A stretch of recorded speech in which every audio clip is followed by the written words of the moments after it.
ಎಲ್ಲರಿಗೂ ನಮಸ್ತೆ. ಮೊನ್ನೆ ಡೆಲ್ಲಿನಲ್ಲಿ ಆಗಿರೋಂಥ ಇನ್ಸಿಡೆಂಟ್ ಬಗ್ಗೆ ಮಾತಾಡ್ತಾ ಇದ್ದೀನಿ. ಡೆಲ್ಲಿಲಿ ಅಧಿಕಾರಿಗಳು ಸೊಮ್ಯಾಟೊ ಕೇಸ್ ಹಾಕಿದ್ರು. ಪ್ರತಿಯೊಂದು ಬೀದಿ ನಾಯಿಗಳನ್ನ ಏನು ಕೇರ್ ಇಲ್ದಿರೋ ಶೆಲ್ಟರ್ಗೆ ಹಾಕಿದ್ರು. ಅಲ್ಲಿ ಕುರಿಗಳು ಸೇರಿಸಿ ಹಾಕಿದ್ರು. ಎಷ್ಟೋ ನಾಯಿಗಳು ಸತ್ತೋಗಿದ್ವು. ಇದು ಡೆಲ್ಲಿನಲ್ಲಿ ಆಗಿರೋಂಥ ಇನ್ಸಿಡೆಂಟು. ಆಗಸ್ಟ್ 22ಗೆ ಸುಪ್ರೀಂ ಕೋರ್ಟ್ನಲ್ಲಿ ಆರ್ಡರ್ ಆಗುತ್ತೆ. ಏನು ಅಂದರೆ ರ್ಯಾಶ್ ಆಗಿರೋ ನಾಯಿಗಳು ಶೆಲ್ಟರ್ನಲ್ಲಿ ಇಟ್ಕೊಂಡು ಬೇರೆ ನಾಯಿಗಳನ್ನ ರಿಲೀಸ್ ಮಾಡಿದ್ರು. ಆ ಒಂದು ಇನ್ಸಿಡೆಂಟ್ ನಮ್ಮ ಕರ್ನಾಟಕದಲ್ಲಿ ಆಗಬಾರ್ದು. ಯಾಕಂದರೆ ನಾಯಿಗಳು ಎಷ್ಟು ಇಂಪಾರ್ಟೆಂಟ್ ಅಂತ ನಿಮಗೆ ಗೊತ್ತಿದೆ.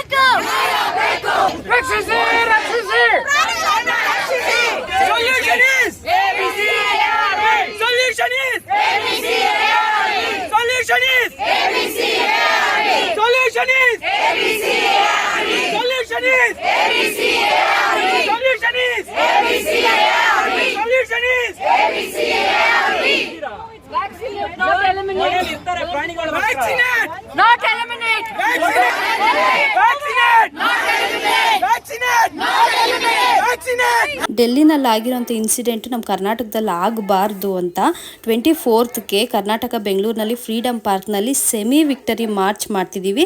ಯಾರಾಗಿದ್ರೂ ಪರವಾಗಿಲ್ಲ, ಇದಕ್ಕೆ ಕೈ ಜೋಡಿಸ್ಬೋದು. ನಾಯಿಗಳು ಎಷ್ಟು ನಮಗೆ ಕೃತಜ್ಞತೆಯಾಗಿರುತ್ತೆ ಅಂತ ನಿಮಗೆ ಗೊತ್ತು. ನಂಬಿಕಸ್ಥ ಪ್ರಾಣಿ ಆದರೆ ಅದು ನಾಯಿ ಮಾತ್ರನೇ. ಇದು ಎಲ್ಲರಿಗೂ ಶೇರ್ ಮಾಡಿ, ಎಲ್ಲರಿಗೂ ಶೇರ್ ಮಾಡಿ.